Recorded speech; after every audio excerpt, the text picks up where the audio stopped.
So before we jump in and have everybody introduce themselves, we have a copy of Andrew's book that you saw up on the screen. He's going to autograph it. We're going to give it away to whoever asks the best question here at the end to encourage some Q&A. We also have a little something from iView that we're going to give away as well. That'll remain the mystery box. So if you guys want to go ahead, by the way, I'm Chris Evans. I work here at R&R Partners in the media team. If you guys want to go ahead and introduce yourselves and tell us what you do. I'm Mamie. I'm with the Cosmopolitan of Las Vegas. I'm Vice President of Digital Marketing. So underneath that, I look after our advertising, social media, website, and digital transformation work. Thank you. Hi, I'm Joe Ward. Good morning, everyone. I am the Director of Hospitality Marketing for Caesars Entertainment. I represent the Bally's, Paris, Planet Hollywood brands. I was recently over Caesars, Harrah's, and Rio. Been with the company a year and a half, and used to be with Viant, the digital marketing side. So, thank you. I'm TC Torres. I'm a media director here at R&R Partners. Working on a lot of local regional business. Actually work with Mamie on some things together. But glad you guys have you guys here today. Thanks. Hi everyone, I'm Dina Sankari from iView. I'm the VP of Client Solutions, where we work on program strategy for brands to drive video personalization and outcomes. I work with clients like Caesars here. Awesome. So to kick things off, how are brands, either on the brand side or how you guys see brands working, how are they using video within their marketing mix? We use it at almost every level. We're using it for engagement in social media, obviously. We're using it live video to highlight sort of surprising in the moment activities. We used it for Opium when we launched that new show. We had a stunt kind of in the lobby area that was quite dramatic. We're also using it for brand awareness with upper funnel, so in almost every level. The same. We use video across all channels as well. We feel that it's a medium that resonates with consumers nowadays. You look at, just from the digital media side with static banner ads, people get overwhelmed and don't pay attention, but we feel that if you can make a content that's unique and driven and suspenseful, as Andrew was saying, that you can capture guests' attention and build better brand awareness. I think for us, much like Mamie said, it's almost every piece of a plan, a product push, a campaign that we have, we try to make it a video element. If we don't have a produced video, what can we animate to make a video element? What can we bring to the table that's going to bring sight, sound, motion? If it can't have the sound, how are we still going to attract the attention? How are we going to engage them? But if you're going to tell a story, if you're going to capture their attention or answer a question for them, you're going to have to grab that attention and be able to tell them an answer, right? Playing off today. But in essence, we are using social videos. We're tailoring by platform, tailoring by channel, tailoring by audience, and also, native space, in-feed videos, trying to capture motion. Basically, anywhere and everywhere that we can, if we can start the story or that potential new relationship with the customer, that's where we're using it. Oh, it's more of a brand question, but. So in thinking about the mystery box example that Andrew talked about, the exploding watermelon, the ice road truckers, should we be looking at specifically online video differently? A lot of brands and agencies simply take TV spots and throw them online and run them. But knowing people's attention spans or the suspense factor, should we really be re-editing TV spots to, and using that same content, but just in a different way? And are you guys doing that? I'm in the first spot here, but do you want to start first? Yes, let's definitely. switch it up. So typically, I started iView 4 years ago, and I think back then people were just doing GRPs, taking their TV dollars, moving them online, and repurposing the same spot. But because video viewing is so fragmented, and each device we have has such different behaviors, you have to tailor the message and the creative to follow the consumer behavior. It's really about the consumer first, more than just thinking about your brand and how is it going to resonate with that consumer. So like social video we were talking about before, you're not going to make, even though Facebook lets you run a 60-second video, no one's going to sit through a 60-second spot. How about you make 5, 10-second spots that tell a story in sequential to get your point and story across? I feel like we don't spend enough time on content. I was really excited to hear Andrew's talk. I don't know where he went now, but oh, there you are. He really got the whole point, which is that your content is king still. I mean, and the story that you're telling is king. So if your video, no matter how, if it's bad, if it's a bad spot, it's going to be a bad spot probably many, you can't, I know that you re-edited that one video, right, really well, but a lot of times, this is a story, someone's talking, I think it's hard to kind of recut your TV to work in every single channel well, but you have to set out with your intention in mind. Who is it that you're after? What are they into? How will you be helpful to them? What is going to help that individual make a memory in life, or have a better experience, or solve a problem? We don't spend enough time on content, and I think there's a lot of conversation about personalization, analysis, attribution, and we can really focus on data when what we really need to think about is content, first. Totally agree. I think that's the same thing our company is looking at right now. Right now, we do a lot of media buys or video. We have something that's for digital. We have something different for social. But the storylines don't always blend or mesh well, and we're trying to get better at creating one cohesive storyline that can tell the content or tell our brand across all those channels. It takes work. It takes, our company Caesars Entertainment has been very great at taking very specialized people and siloing them in groups and saying, this is your project, go. I think we're now looking at it as a bigger picture and saying, okay, we want this to be our goal. How do we get everybody on board and create that storyline across?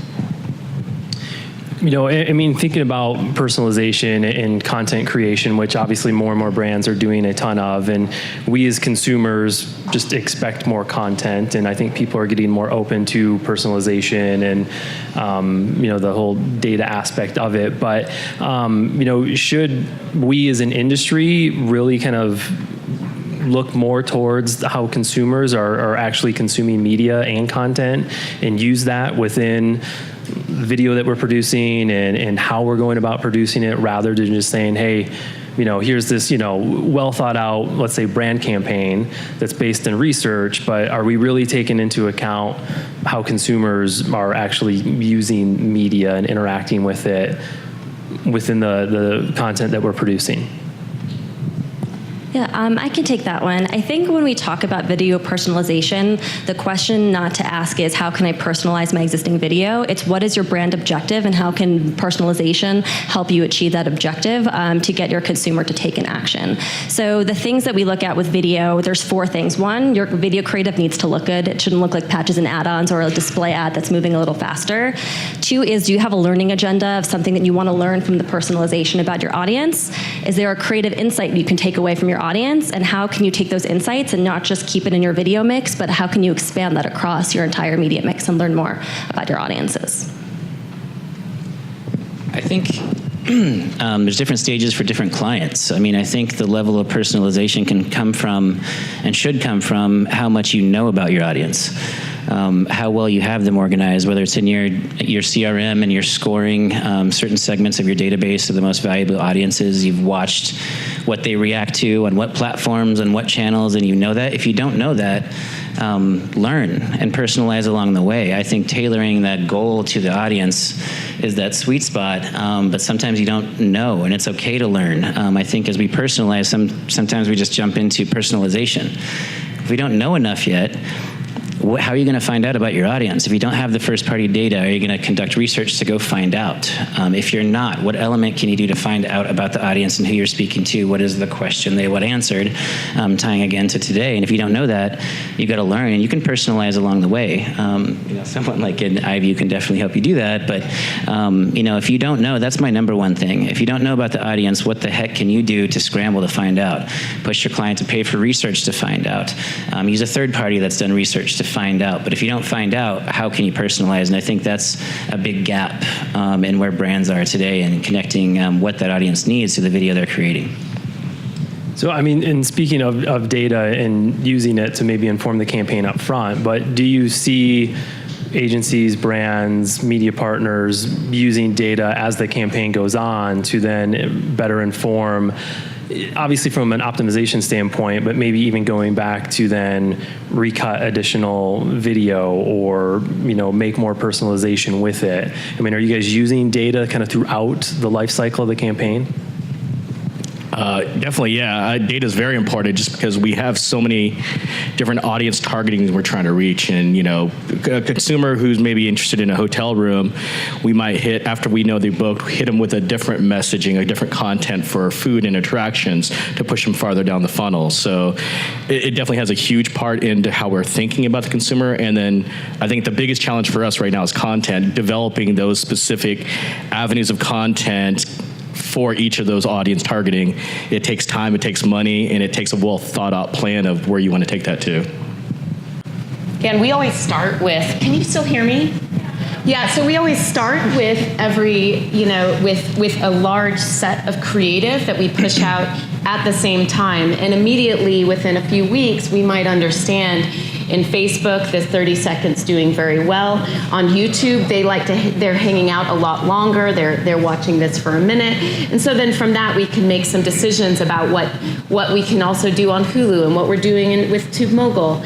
So for us, it's about also, with almost every initiative, going out broadly first, very quickly testing and learning from that, and then applying, tweaking, becoming more efficient. And we're willing to put that forward right now because we restructured about 3 years ago to say, let's change up our digital strategy entirely.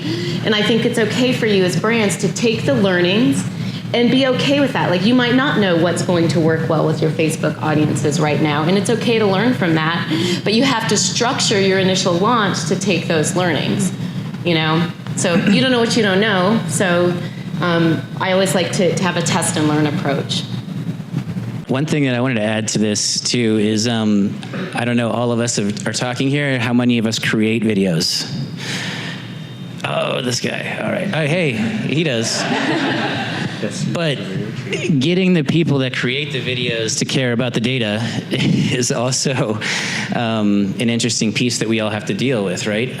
Egos still get in the way, whether it's clients, a creative department, there's still egos that get in the way. There's still humans that make that decision. But the more and more you can sit together, have a meeting with the people that are creating the videos and share the data. Keep sharing, overshare. Be mindful of them as an audience. They're creative folks. They're not like us. Don't present the data to them in a spreadsheet. Figure out a way to tell them in a story, even if it's in a 30-minute meeting, to get them excited about it. But I mean, we were running some videos recently. We did a lot of work tailoring formats by channel for NV Energy, actually, and doing some verticals and doing overlays, because on Facebook, a lot of the sound is off and everything like that. And I had creatives stop me and ask me what the quartile percentage was of the video, and I about fell over. And I'm like, oh my God, let's go look. And I was like showing them at what point the fall off was and how many of the nuggets of the animated pieces of data that people were consuming before they fell off. So I think that's as much of the challenge for all of us, is getting them to care about the data and think about the creatives or the clients as an audience, just like you would the consumers, to get over that hump. Great. Maybe you had brought up Hulu and YouTube and Facebook. And Nielsen said in 2001, there was basically one video playback device in the household, and that was the VCR. It was like 90% penetration. And these days, there's on average 9 video playback devices within the house, from your phone, tablet, computer, TV, smart TV, everything. So have we kind of, I guess, reached the point of maybe diminishing return when it comes to devices in the household that people are using? And then are you looking at each platform differently and kind of trying to tell a story across, and carry it from TV to desktop to mobile? Kind of how do you embrace that large ecosystem of screens? Well, right now everything is a test and learn approach. So some things you don't have answers to until you give it a try. And so you have to, first of all, when we're going into an agreement, we're looking at what's our minimum buy to take home the learnings that we need to take from that. So I don't know. I can't say that it's diminishing returns. I think it's finding the right channel. Where can our brand scale up? Where is our luxury audience residing? And are they tuning in to our ads when we're publishing them in the networks that we've selected? If not, why not? And a lot of times we have issues with scale. We have a very specific audience that we're after.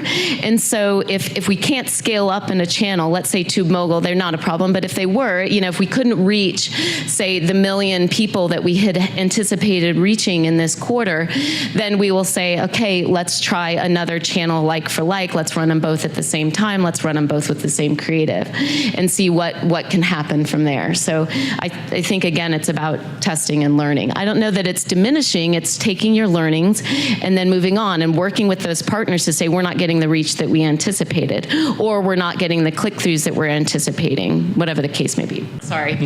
They're all held to the same. We have very specific KPIs for each level of the funnel and each objective that we have. If it's brand awareness, then brand lift is our objective, and then all of our KPIs underneath it. So they're all held to the same standard, and then we look at our benchmarks for each one.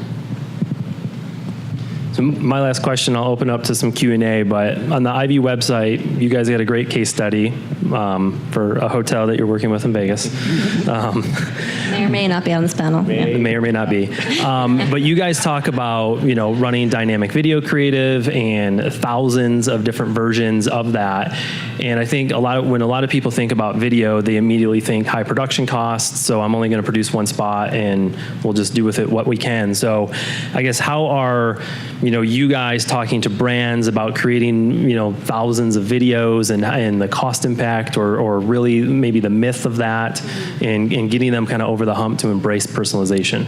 Sure, it comes down to two things. One is the technology that allows you to create thousands to millions of iterations by taking a base asset.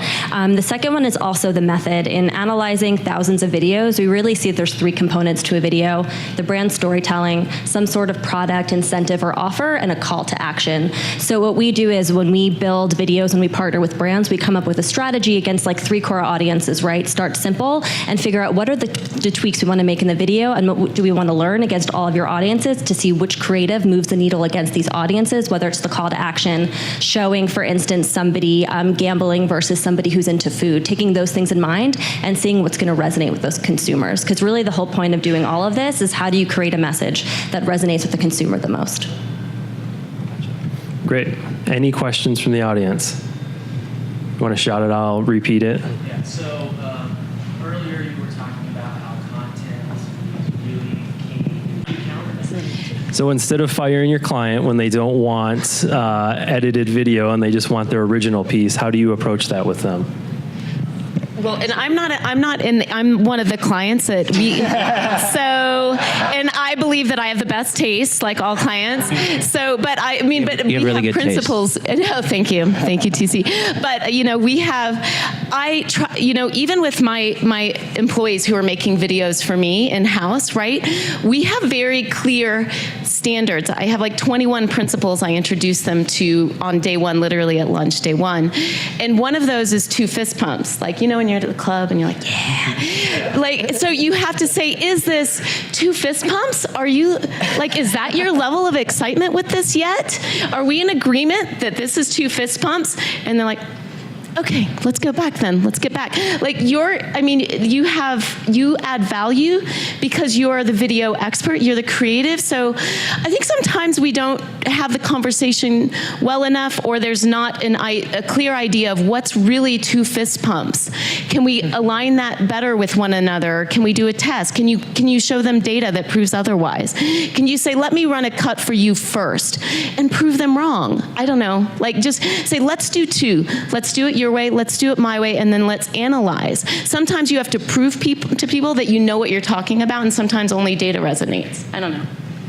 Yeah, to answer that, that goes back to the ego that I was talking about earlier, because you could probably have already presented the data to them that either this channel or this platform is not going to accept, or the consumers won't accept this length of video. And one of my favorite things to do is make clients make public illogical decisions. So saying so what you're saying is this data says no, no, no, and you're saying yes, and then they nod their head yes, and I say, okay, we'll do that. But push them to test. That's the thing. I mean, have in your back pocket, because you know the answer.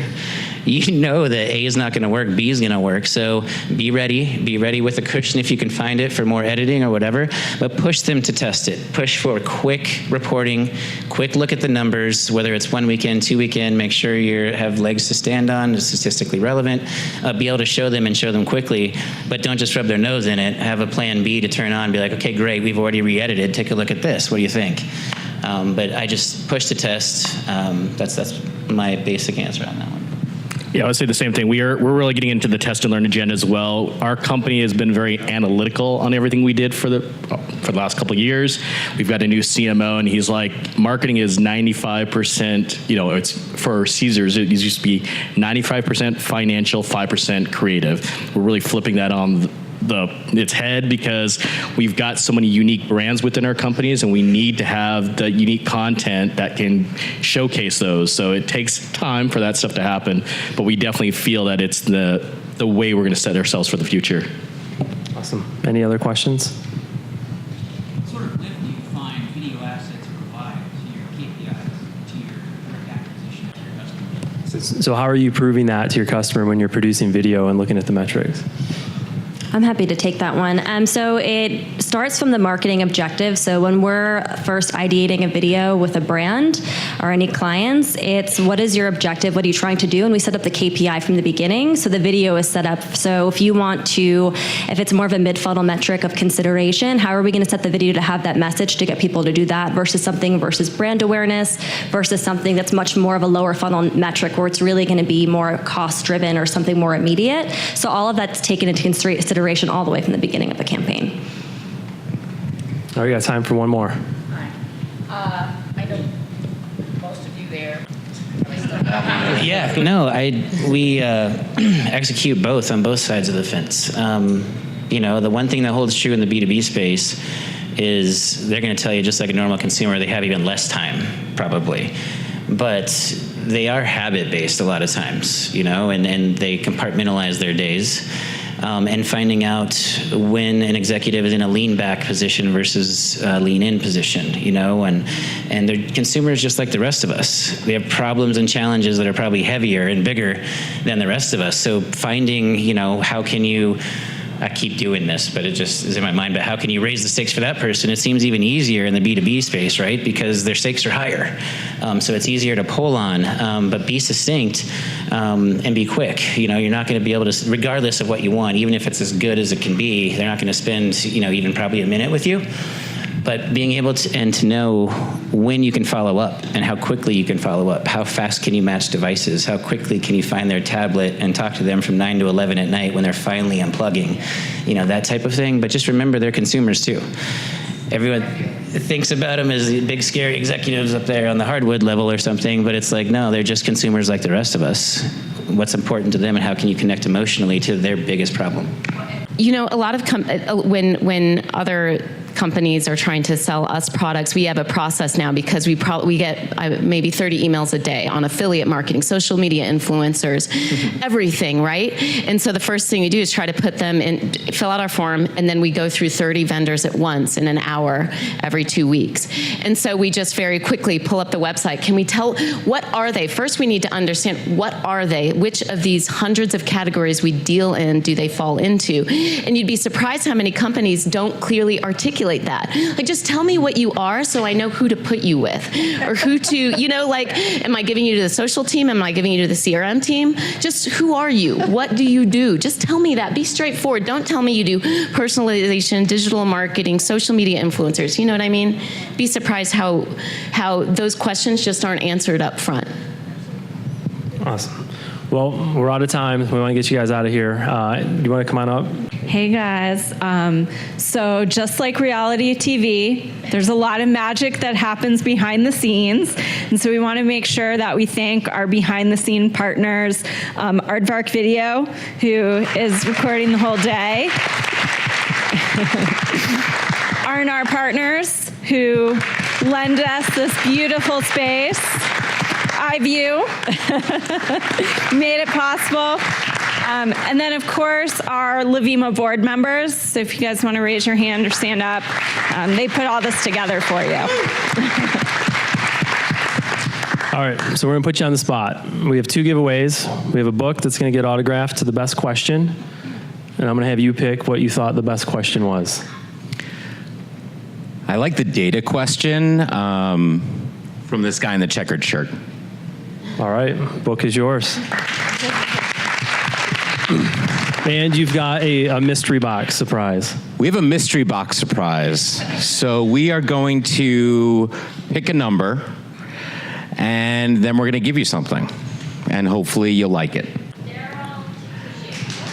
Daryl! Daryl, stand up. Stand up, Daryl. So Daryl has a bow tie very similar to Andrew Davis. Unfortunately, this giveaway has nothing to do with bow ties. So we work very closely with this client. We're actually their top performing partner across display and social, and we do video, and video is probably 4x as expensive. It's because of the targeting, it's because of the response of the audience, and it's because we're asking them to buy something and we're connecting with them on a personal level. So we want you to engage with this product because it's awesome and we do really well. So, so we're going to give you a PlayStation.